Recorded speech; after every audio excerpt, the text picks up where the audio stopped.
दोस्तों आज हम फटाफट क्वेश्चन सीरीज शुरू कर रहे हैं। तो आइए शुरू करते हैं कि भारत के सर्व प्राचीन धर्म ग्रंथ एवं विश्व धरोहर वेदों के रचयिता थे। इनमें देखते हैं अपने, तो इनमें ऑप्शन नंबर बी सही होगा, वेद व्यास। वेदों के रचयिता वेद व्यास थे ना। क्वेश्चन नंबर 2, वेद त्रय की संज्ञा किन वेदों को दी गई है? चारों ऑप्शन में से देख लो आप। ऋग्वेद, यजुर्वेद, अथर्ववेद। ऋग्वेद, अथर्ववेद, सामवेद। सामवेद, यजुर्वेद, अथर्ववेद।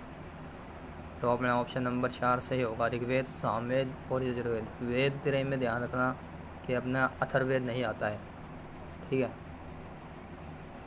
क्वेश्चन नंबर 3 है, वैदिक पद्यों को कहा जाता है? तो वैदिक पद्यों को क्या कहा जाता है? वैदिक पद्यों को ऋषाएँ कहा जाता है। वैदिक पद्यों को ऋषाएँ कहा जाता है, ठीक है।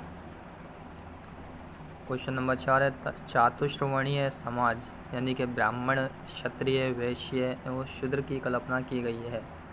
तो चातुश्रवणीय समाज, इनकी कल्पना, इनके बारे में उल्लेख ऋग्वेद के 10वें मंडल में कहा गया है।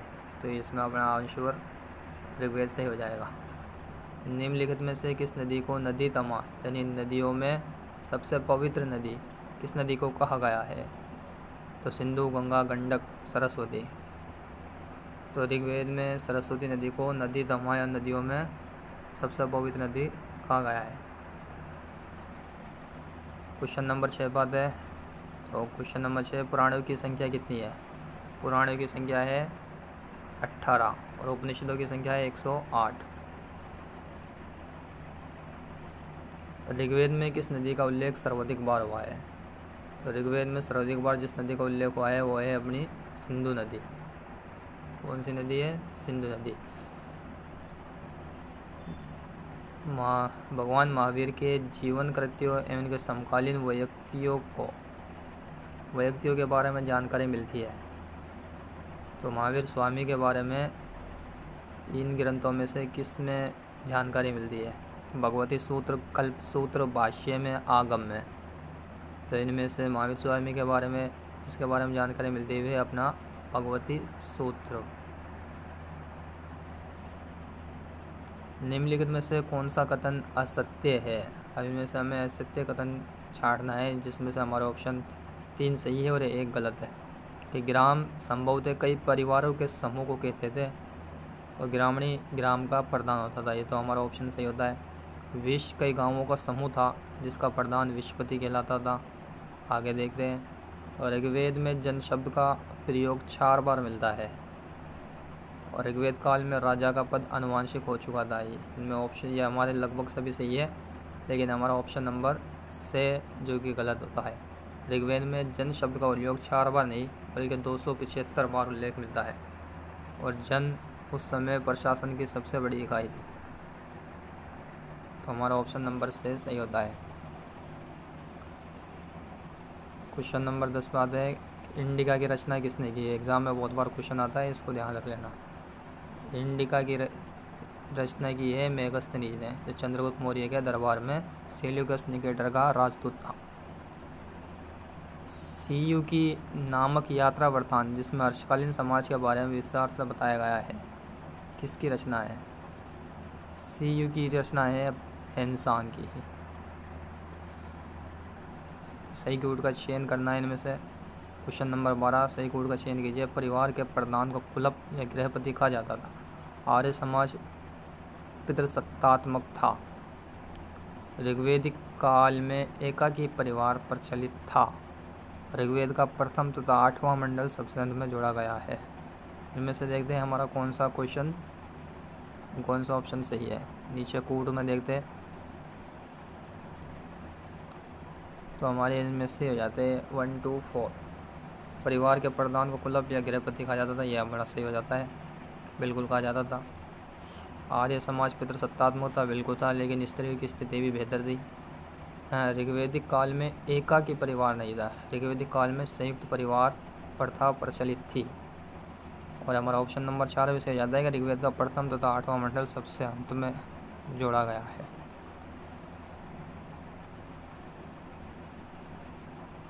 किताबुल हिंद, भारत की खोज के किताबुल हिंद जो को यह अरबी में लिखी गई है, इस किताब का हिंदी अनुवाद होगा भारत की खोज। के रचयिता है कौन है? अल-बरूनी।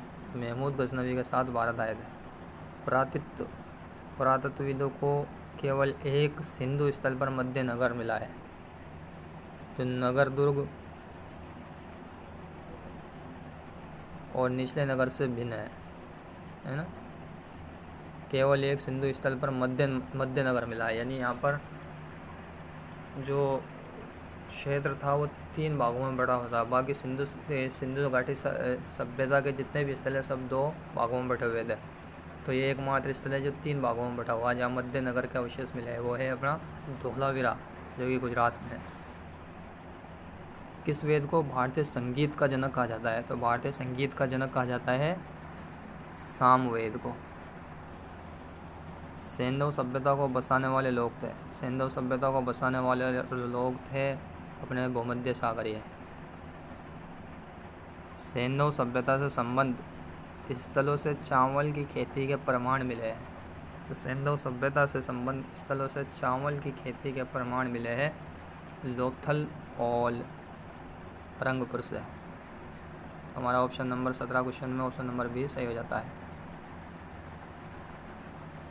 आइए देखते हैं क्वेश्चन नंबर 18।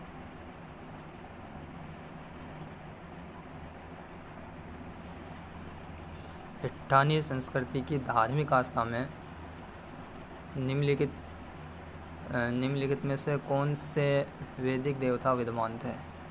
तो हिट्टानी संस्कृति की धार्मिक आस्था में थे अपने इंद्र, वरुण, मित्र और नासत्य, यानी कि ऑप्शन नंबर 4 अपना सही हो जाता है। ये अपना ऑप्शन नंबर 4 सही है।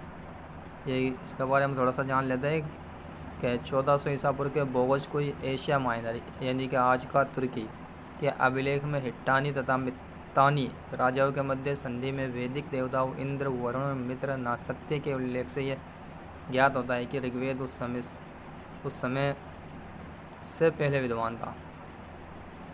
ऋग्वेद उस समय से पहले विद्वान था। निम्न में से किस फसल के उत्पादन के संबंध में सिंधु स्थलों से कोई प्रमाण नहीं मिला है?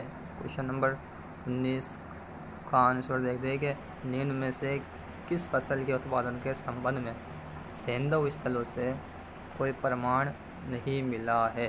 तो वहाँ पर चावल के अवशेष मिले हैं अपने लोथल में, जौ के मिले हैं हरियाणा में, गेहूं के अवशेष मिले हैं, और यहाँ पर दाल के कई बार अवशेष नहीं पाए गए हैं।